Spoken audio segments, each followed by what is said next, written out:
महाराष्ट्राचे लोकप्रिय मुख्यमंत्री आदरणीय देवेंद्रजी,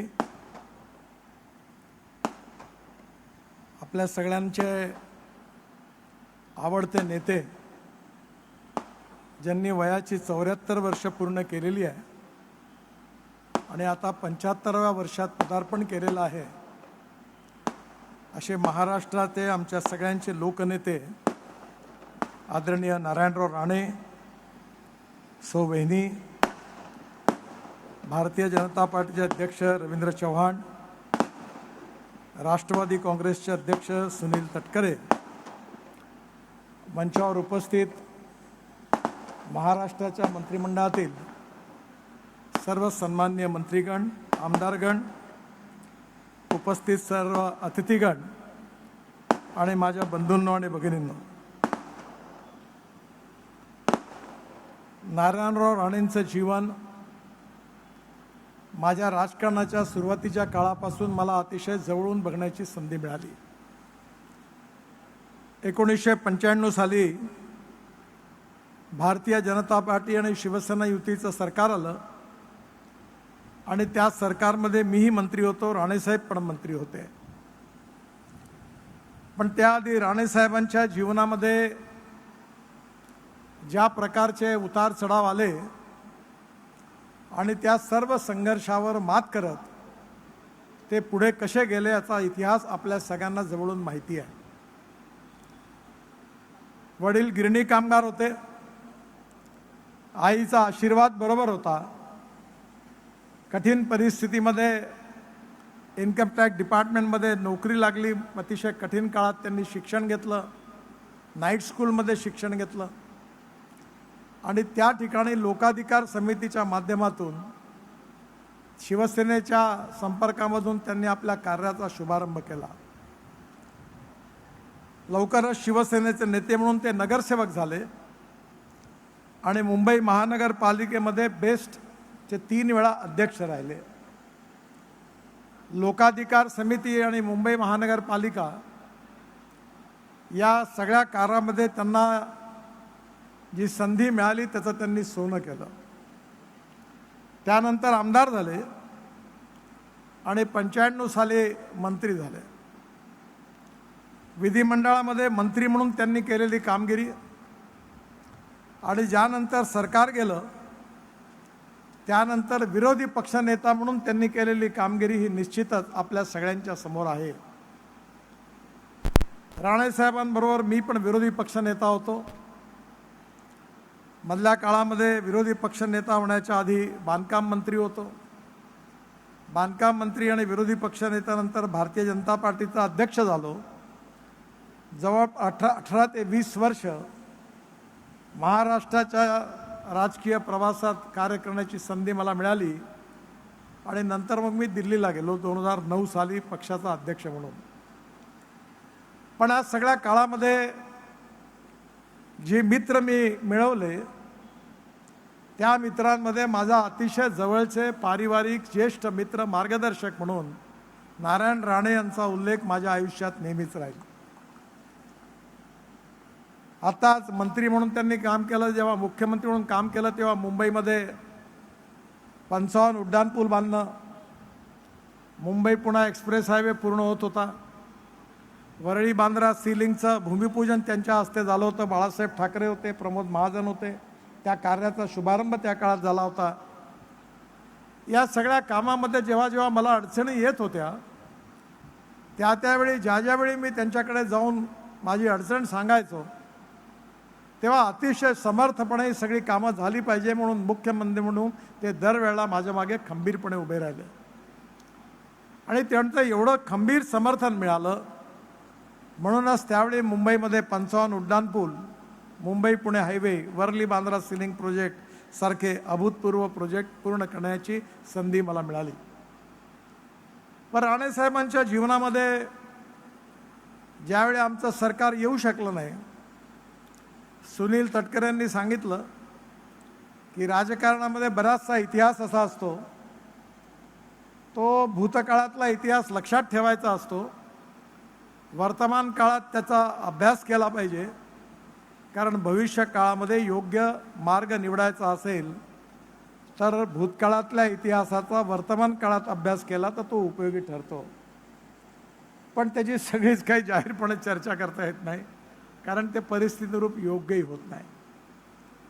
पण राणेसाहेबांच्या या सगळ्या राजकीय जीवनामध्ये त्यांच्या व्यक्तिमत्वाची एक विशेषता होती. विशेषता ही होती की सुस्पष्ट विचार, परखड स्पष्ट नेतृत्व, मी करीन, मी बघीन, हो तर हो, नाही तर नाही. जे पटलं ते ठोकून मांडलं, जे पटलं नाही ते मांडलं नाही. आणि राजकीय जीवनामध्ये आपल्या विचारांनुरूप त्यांनी नेतृत्व दिलं. एका फिलॉसॉफरनी चांगलं सांगितलं आहे की खरा नेता जर ओळखायचा असेल तर त्याची एक महत्त्वाची परीक्षा आहे, कसोटी आहे की whether you want to lead the people or lead by the people. पण राणे साहेबांनी कधीही कुठला निर्णय घेत असताना नेहमी लोकांचं हित काय आहे, जनतेचं हित काय आहे, लोकप्रियतेचा विचार न करता खंबीरपणे तो प्रश्न खंबीरपणे मांडला, स्पष्टपणे मांडला, कधी कोणाची मुरवत केली नाही. त्यांचं प्रशासकीय कौशल्य मंत्री म्हणून सगळ्यांच्या लक्षात आलं. सुरुवातीला त्यांच्याकडे डेअरी डेव्हलपमेंट, दुग्ध व्यवसाय हे खातं होतं.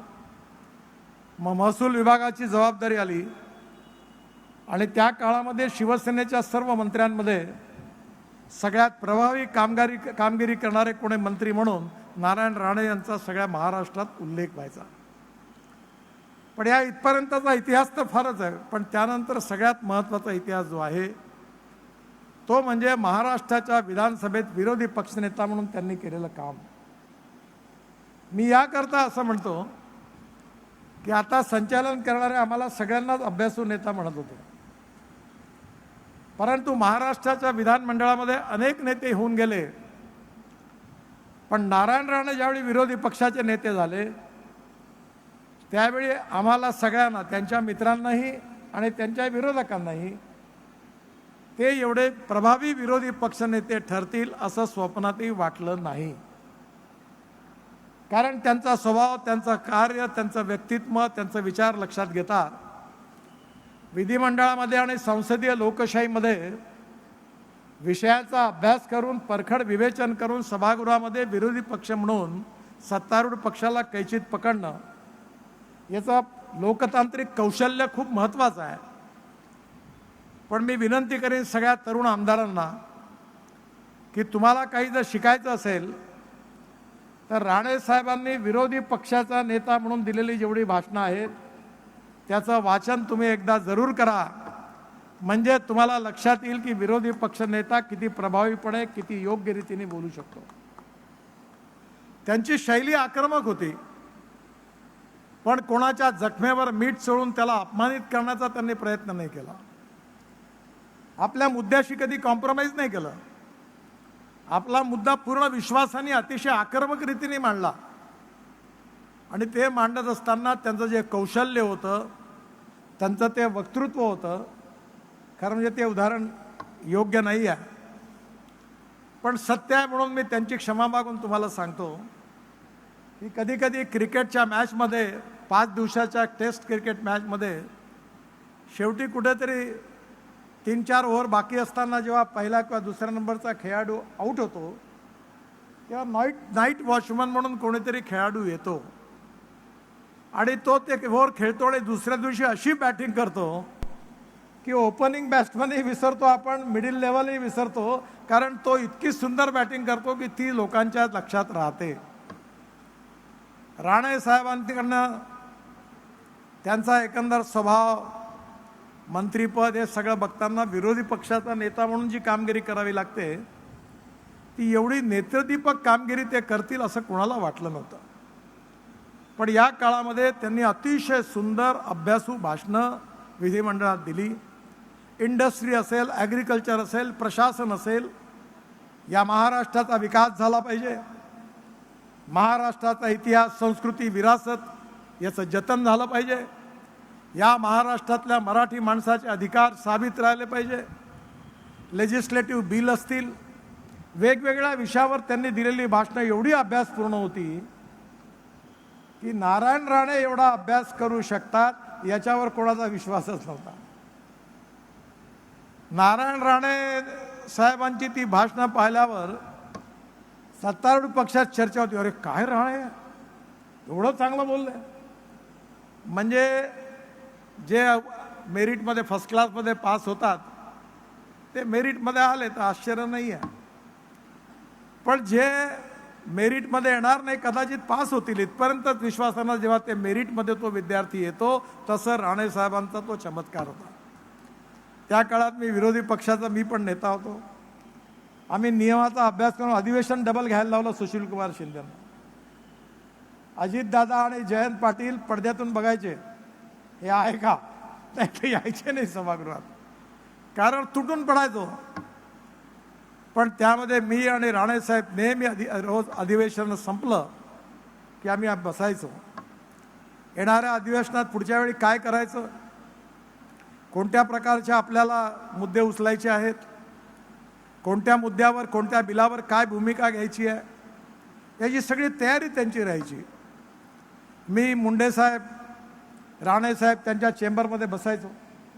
पाटील नावाचे त्यांचे सेक्रेटरी होते त्यावेळी, ते अतिशय हुशार होते आणि त्यावेळी फटाफट आकडेवारी माहिती सगळी मिळून जायची. एक अतिशय आदर्श विरोधी पक्षनेता म्हणून त्यांचा मला वाटते महाराष्ट्रातच नाही पण देशाच्या लोकतांत्रिक आणि लोकशाहीच्या इतिहासातला एक प्रभावी विरोधी पक्षनेता म्हणून त्यांची नोंद होईल. इतकं उत्तम काम त्यांनी त्यावेळी केलं. उत्तम मंत्री म्हणून तर काम केलंच, पण उत्तम विरोधी पक्षनेता म्हणून काम केलं. एक व्यक्ती म्हणून त्यांचं मन खूप मोठं होतं, संवेदनशील आणि भावनाप्रधान होते. ज्यावेळी त्यांना पक्ष सोडायची वेळ आली त्यावेळी मी रोज सकाळी त्यांच्या घरी जायचो आणि म्हणून साहेब हा निर्णय करू नका. ते मला सांगायचे, अरे मला करू नको, मला पटतं रे, पण ती परिस्थिती काय आहे. या सगळ्या काळामध्ये मी त्यांच्या अतिशय जवळ होतो. मी पण त्यांना परखडपणे स्पष्टपणे सांगायचो, साहेब हे करू नका. पण शेवटी दुर्भाग्य असं आहे की राणेसाहेबांना आम्ही गमावलं. सुनीलने इतिहास सांगितला, राणेसाहेबांनी शिवसेना सोडली, मग काँग्रेसमध्ये गेले. परंतु शेवटी चांगलं झालं की पुन्हा आमच्याबरोबर आले. म्हणजे जिथे पाणी जिथून निघतं तिथून पुन्हा वळणावरून पुन्हा ओरिजिनल ठिकाणी पोचतं. कारण हिंदुत्वाचा विचार, मराठी माणसाचं हित, महाराष्ट्राचं भविष्य, कोकणाचा विकास, कोकणामधल्या तरुण मुलाच्या हाताला रोजगार मिळण्याकरता आंबा असेल, आंबाबागा असेल, काजू असेल, औद्योगिक विकास, या सगळ्या बाबतीमध्ये अतिशय कठोरतेने त्यांनी काम करण्याचा सातत्याने प्रयत्न केला. मला अतिशय आनंद आहे की त्यांचे माझे संबंध खूपच जवळचे पारिवारिक संबंध राहिले. मला लोकसभेच्या स्पीकरने सांगितलं की म्हणे तुम्ही या लोकसभेच्या इतिहासातले असे एकमेव नेते आहात की माझ्या खात्यावर एकदा चर्चा झाली आणि 87 खासदार बोलले, त्याच्यात सोनिया गांधींपासून सगळे विरोधी पक्षातले सगळ्या पक्षाचे बोलले आणि त्या प्रत्येकाने मला धन्यवाद दिले आणि अभिनंदन केलं. म्हणे तुम्हाला कसं जमलं, म्हटलं मलाही कळलं नाही कसं जमलं. तसंच राणेसाहेबांचं होतं. महाराष्ट्राच्या विधानमंडळामध्ये निरनिराळ्या पक्षाचे लोक, आमदार, मंत्री अतिशय विश्वासाने त्यांच्याकडे यायचे आणि एखादी गोष्ट जर आपली चुकत असेल तर ते म्हणे ठीक आहे, मी तुला मदत करीन, आम्ही ते करणार नाही. पण एखादी गोष्ट योग्य असेल तर परखडपणे सांगायची की यात ही जनतेचं हित आहे आणि हे मी मांडल्याशिवाय राहणार नाही. आणि म्हणून या 74 वर्षाचा इतिहास म्हणजे कॉर्पोरेशनच्या शाळेत शिकलेला मुलगा हा जेव्हा 12वीच्या परीक्षेत मेरिट फर्स्ट येतो तेव्हा त्याचं कौतुक जास्त आहे. ज्या शाळेमध्ये सगळे फर्स्ट क्लासचे मुलं आहेत आणि त्यातून मेरिट येतो ते चांगलंच आहे, पण आपल्या जीवनामध्ये संघर्ष करत असताना इतक्या कठीण परिस्थितीमधून, प्रतिकूल परिस्थितीवरून, सगळ्या संकटावर मात करत आज त्यांनी हे यश मिळवलं, याचा अतिशय आम्हाला सगळ्यांना अभिमान आहे. आणि म्हणून आज आम्ही सगळेजण त्यांना शुभेच्छा देण्याकरता आलो आहे. आमच्या भाषणानंतर लगेच कार्यक्रम पण आहे, त्यामुळे जास्त वेळ बोलणं काही ठीक नाही. बरंच काही बोलण्यासारखं आहे.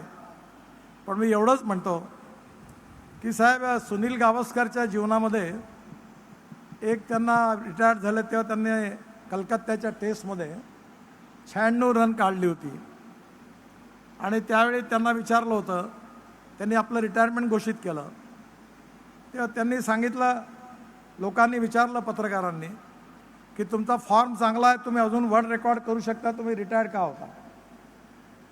त्यांनी असं म्हटलं की लोक जेव्हा म्हणतात की तुम्ही रिटायर्ड का होता तेव्हा रिटायर्ड होण्यामध्ये मजा आहे. लोक जेव्हा विचारतात तुम्ही केव्हा रिटायर्ड होणार आहे तेव्हा त्याच्यात मजा नाही आहे. पण साहेब, तुमच्या बाबतीमध्ये आजही आम्हाला सगळ्यांना असं वाटतं की तुमच्या मार्गदर्शनाची महाराष्ट्रालाही गरज आहे, देशालाही गरज आहे. आणि त्यामुळे केवळ संसदीय लोकशाहीमध्ये आमदार खासदार म्हणून थोडी काम करता येतं, पण आपला अनुभव, आपलं कार्य, आपलं कर्तृत्व, आपली विकासाची दृष्टी, एक ह्युमन बिईंग म्हणून आपला स्वभाव, एक कठोर संघर्षशील स्वभाव, त्याबरोबरही ह्युमन रिलेशनशिप, मानवीय संबंध जपणारं एक सुसंस्कृत अतिशय चांगल्या प्रकारचं संवेदनशील व्यक्तित्व हा तरुण पिढीकरता आदर्श आहे. परमेश्वर कृपेने आपली प्रकृती चांगली आहे, आपल्या सगळ्या जनतेचा आशीर्वाद आपल्या मागे आहे. आपल्याला आज 75 वर्ष आपण आज आपलं पदार्पण केलेलं आहे, पण मला विश्वास आहे की आपली प्रकृती उत्तम आहे. एवढे नियमाचे काटेकोर आहात आपण. मला अनेक वेळा आठवायचं, त्यावेळी माझं वजन आता साहेब 47 किलो वजन कमी झालं. मी जेव्हा तुमच्याबरोबर काम करतो तेव्हा 135 किलो होतो. मला म्हणे, अरे हे कशाला खातो एवढं? म्हणजे दरवेळेला सगळ्या बाबतीमध्ये योग्य मार्गदर्शन देणार. माझा पाय तुटला, ॲक्सिडेंट झाला, स्वतः नागपूरला आले आणि मला न सांगता लगेच डॉक्टर संचेतींना पुण्यात फोन केला. त्यांना नागपूरला जा आणि नितीनचा पाय तुटलेला आहे, काळजी घ्या, त्याचं ऑपरेशन करायचं, काय करते बघा. एखाद्या लहान भावासारखं त्यांनी आमच्यावर प्रेम केलं. त्यांचं ऋण कधी विसरू शकत नाही. आपल्या सगळ्यांचे आशीर्वाद, आपल्या सगळ्यांच्या शुभेच्छा, आमच्या सगळ्यांच्या शुभेच्छा त्यांच्या मागे आहे. आणि असंच त्यांचं पुढलं 100 वर्ष जेव्हा पूर्ण होतील, एवढ्याच आनंदाने आपण त्यांचा सत्कार करू असा मला विश्वास आहे. परमेश्वरांनी त्यांना दीर्घायुष्य द्यावं, निरोगी जीवन द्यावं आणि त्यांच्या या संघर्षशील जीवनामध्ये सौ वहिनींनी कसं सहकार्य केलं ते मी घरातला माणूस म्हणून अनेक संकटाच्या वेळी जवळून बघितलं आहे. त्या सर्व प्रसंगात त्यांच्या मागे खंबीरपणे उभ्या राहिल्या आणि एक आदर्श संसार देखील त्यांनी सांभाळला. मी राणेसाहेबांना, वहिनींना मनापासून खूप खूप शुभेच्छा देतो. असाच सुखी संसार असाच पुढे जात राहील आणि साहेबांना दीर्घायुष्य आणि निरोगी जीवन प्राप्त होईल असा विश्वास व्यक्त करतो आणि माझं भाषण संपवतो. धन्यवाद. नमस्कार. धन्यवाद आदरणीय नितीनजी साहेब यांच्या समवेत आदर का महत्त्वाचा आहे आणि आदर का येतो हे त्यांची वाणी आणि अमोघ वक्तृत्व ऐकल्यानंतर आपल्याला प्रचिती येते. मी मगाशी म्हटलं की त्यांच्यासोबत ब्रँड येतो. एक आकडेवारी मुद्दाम सांगतो की 2014 पर्यंत रस्त्यांचं जाळं होतं ते 91,000 किलोमीटर होतं. जेव्हा गडकरी साहेबांनी तो पदभार स्वीकारला, आजपर्यंत 2026 पर्यंत 1,46,527 एवढं आपल्या रस्त्यांचं जाळं झालेलं आहे आणि हे केवळ गडकरी साहेबांमुळे झालेलं. जोरदार टाळ्या वाजूया. आणि मी यानंतर